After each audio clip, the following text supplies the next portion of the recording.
Welcome to Content and Conversations, the podcast for entrepreneurs and business owners that want to prioritize connection and relationship as the primary tool to drive sales. Content and conversations are the two most powerful tools you have to attract the most amazing clients, build solid relationships, and sell more stuff. From sales, marketing, energy, and mindset, we'll discuss everything you need to hit your goals, make more money, and have more fun in your business. Let's go.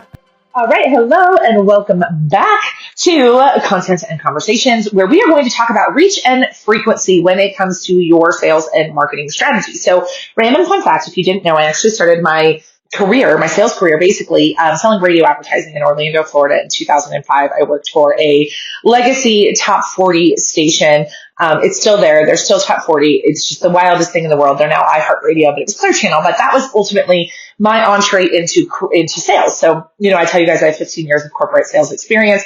I started selling radio advertising at the age of 21. I actually started as a sales assistant, making $10.10 an hour, as assisting the sales team, and then eventually rolled into a sales, or what they now call an account executive role. So completely on accident stumbled into sales. And at the time, there was really no formal training process, right? We got a lot of product knowledge, but didn't get a lot of sales training. Like, this is back in the day when not everybody even had a computer on their desk. It was just a matter of there was a computer room, and it was a wild time. But anyway, I digress. So that is how I started in sales, right? Like a ton of cold calling, pulling doors. I was the youngest woman on an all-woman sales staff. And it was just so much fun. I did a ton of bar business. My early 20s were very, very, very fun.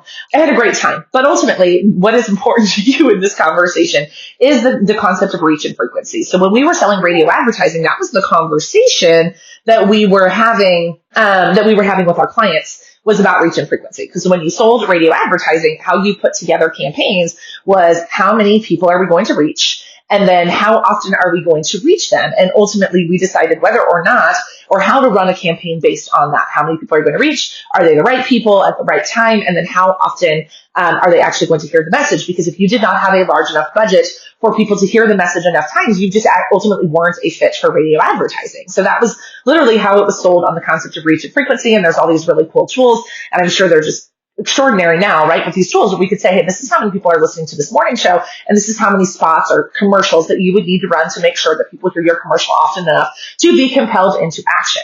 Why am I telling you this? Why is this important to you? Because that concept has not changed, right? There are an abundance of more places and opportunities to get in front of people now, but there really is not.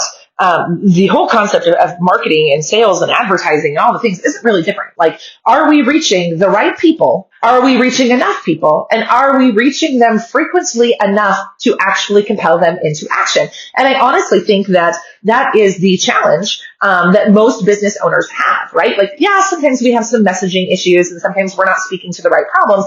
But if it really boil it down to just pure activity, most people aren't taking enough action, right? Their reach and frequency is not there. So they are not seeing results from their marketing. This is why we hear over and over again from people that, I was marketing on Facebook and it didn't work, or I did an outreach campaign and it didn't work.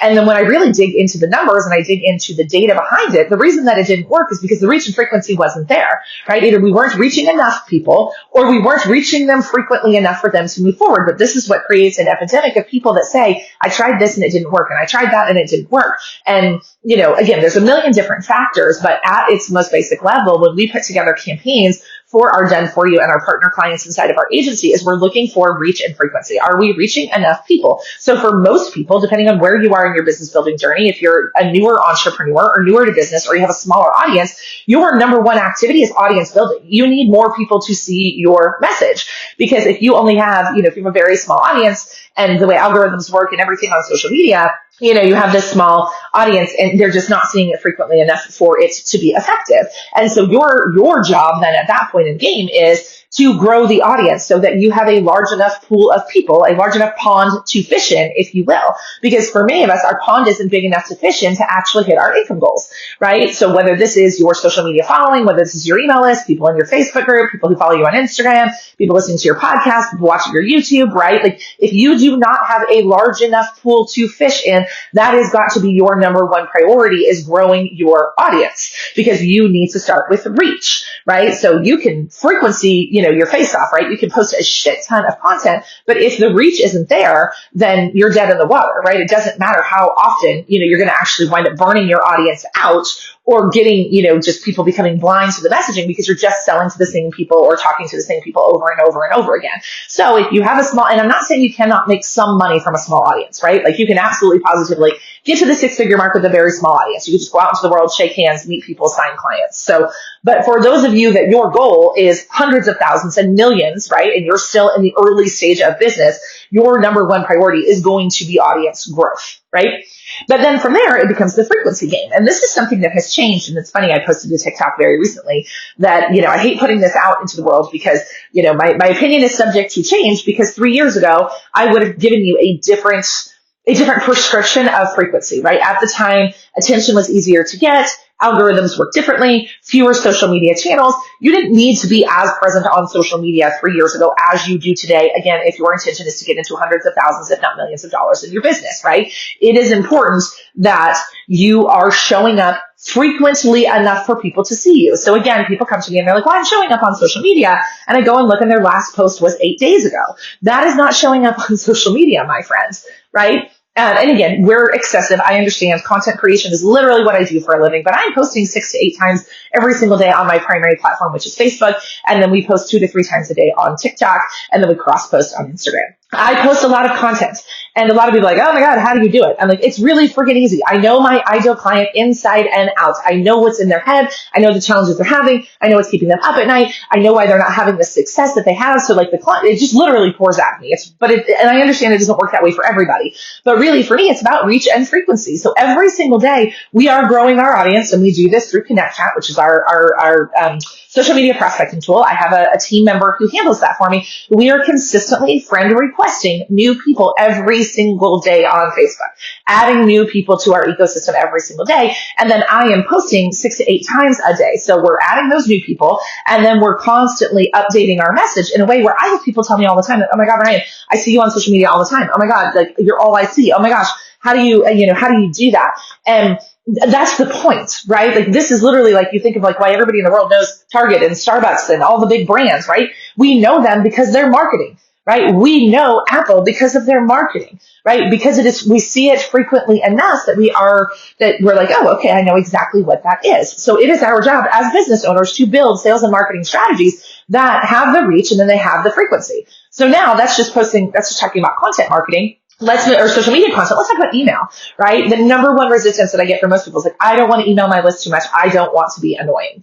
And my thought process to that is, first of all, the volume, again, the frequency of which somebody has to see your name to even be remotely close to interesting is pretty significant, and if they don't like it, they can leave. Right? Like you're so worried about not annoying your audience, but then you're not talking to them enough to sell anything. So you didn't annoy anybody, but you also didn't sell anything. Right? Like which one do you want? Do you want people who are annoyed by hearing from you too frequently to actually unsubscribe because they were probably never going to buy anything anyway? Or do you want the people who are actually want to hear from you and are excited to hear from you frequently enough for you to compel them forward, right? So this whole, I don't want to email my list, I don't want to be annoying is like, cool, you don't have to be annoying, but you're probably not going to sell anything anyway because a once a month email newsletter is just not going to cut it. Your raving fans will love it, but for like new people, they're like, who is this person? Why? Like I have in my promotions folder on Gmail, I have so many people that like, I don't know who the hell they are. Like I obviously opted into their list, right? Clearly I downloaded a freebie or something. Like I chose to be there, but I don't hear from them frequently enough to know who they are. The people who are in my inbox every day or at least once a week or multiple times a week, I at least know who they are. Even if I don't open their emails, I know who they are and I know what they do, right? We used to call this becoming known before you're needed, right? So am I in the market for what a lot of these people do? Probably not. Frankly, most of the people I get emails from, it was really just me funnel hacking anyway, like wanting to see what their email content was, what their messaging was, what they were selling, what their offers were. But, at the end of the day, I know who they are simply by seeing their name in my inbox. I don't even have to open the email. And that is what we call, again, reach and frequency. I've seen that name enough. I know who that person is. The stranger danger is gone. We've now created familiarity. Familiarity is what gets us to sales, right? We very infrequently buy from people we're not familiar with. Right? We buy from people we're familiar with. How do we create familiarity? Reach and frequency, right? Let's talk about DMs. Let's talk about outbound campaigns. Let's talk about social selling, right? The number of people who will message 10 people on social media one time and then tell me, Ryan, I ran an outbound campaign once and it did not work. Stop it, right? Like the data tells us again that we have to touch people, 16 plus times to get their attention. So when you're doing outbound, it's just like any other thing. The volume has to be fairly significant, right? And then we have to reach out to people more than once to get their attention. To me, and this is just my philosophy, and obviously this is what I do for a living, but if you are only willing to reach out to me once to try to engage me and to build a relationship in any capacity, then it really wasn't that important to you to build a relationship. Think about this, and we talk about this a lot at the Connection Agency when we think of sales like dating, right? Which is just a fun, funny thing to talk about. But when you think of sales like dating, if you were interested in someone and you just sent them one text message and that was it, right? And they happened to be busy that day, or maybe it was a holiday, or maybe their kid was sick, or maybe they, were presenting on a really big project that day. I don't know, right? All the billions of things that this person might be doing. But my point in telling you that is, then you just walk away. You're not going to pursue that person in any way, shape, or form, even though you really like them. Well, I sent them one text message and they didn't get back to me. And again, I'm not proposing stalker status, right? That's not any better either. But the truth of the matter is, if you were genuinely interested in someone, you would pursue them in some capacity. You would make them feel important. You would make them feel cared for, right? So when we look at prospecting, when we look at outbound, for us, it's our way of making people feel seen, heard, and understood. And again, I do understand that there's a fine line, right? Fine line between stalking and being persistent, right? But I just think that is such an important part of the conversation, is making sure, again, that we're reaching enough people, because that's the thing too. People will tell me, well, I messaged 100 people. Well, again, when we're expecting a 20% response rate, you message 100 people, you're getting into conversation with 20 of them. It's possible that only 8 or 9 of them are actually qualified anyway. And then how many of them are actually in that buying cycle where they're ready to make a buying decision, right? So again, we have to make sure that it is a large enough reach, and then we have to make sure that we are touching them often enough to create that familiarity. That's what reach and frequency is about. So again, social media content, email content, outreach, all of these things fall under the same umbrella. If you're over on Instagram, if you're over on TikTok, if you're over on, wherever you hang out is perfectly fine. But you have to ask yourself, is my audience large enough, right? Is our audience large enough, knowing that at any point in time, it's very likely that less than 5% of your audience is actively searching for a solution. So this is an important thing too. And I want to talk about this when we talk about reach, because it doesn't mean that only 5% of your audience is ever going to buy from you. I just want to clarify that. When we talk about numbers in this, 3 to 5% are actively in the market. The reason that we continue to market is because who that is may change tomorrow. So to use small numbers, right? Say we have 100 people in our audience. It's possible that only 3 to 5 are actually looking for what you do right now. It doesn't mean that those other 95 people are not great fit clients or great fit prospects. They're just maybe not in a buying cycle, which is another reason why frequency is so important.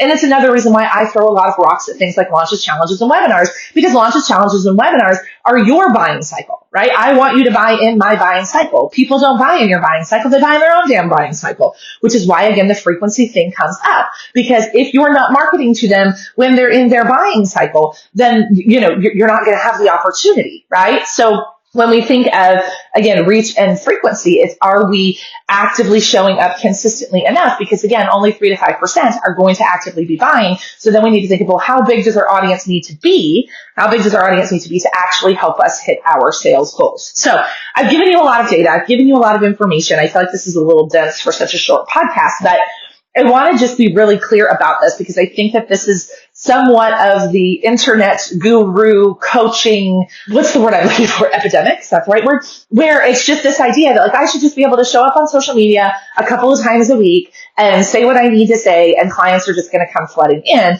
and I'm just going to wait for them to come to me, and it's going to be so easy, and I could just run my conversion events every 6 to 8 weeks, or I can run my biweekly webinar, or whatever it is, and it's just all going to work out. And, at some point in time in your business, my friend, it absolutely will work out once you have a large enough audience for it to work out, right? So you have to ask yourself, where am I in my business building journey? Where am I in my audience building journey? And then what is my frequency to get in front of these people to actually make them buy, right? And again, I don't say this to brag or be arrogant, but the number of people, when I connect with them and I engage with them, they're like, oh my God, I see you everywhere. Like, they can repeat back to me things that I have said on social media. And I also want to be mindful that these are not people that are actively necessarily engaging with my content, right? So this isn't like the person who comments on everything I put out there. These are people who I've literally never spoken to before, that have just been watching, right? They've just been watching and engaging and reading, and I didn't even know it, right? But I tell you this because most people get frustrated with the lack of results. And again, it comes down to, is your audience large enough and are you talking to them?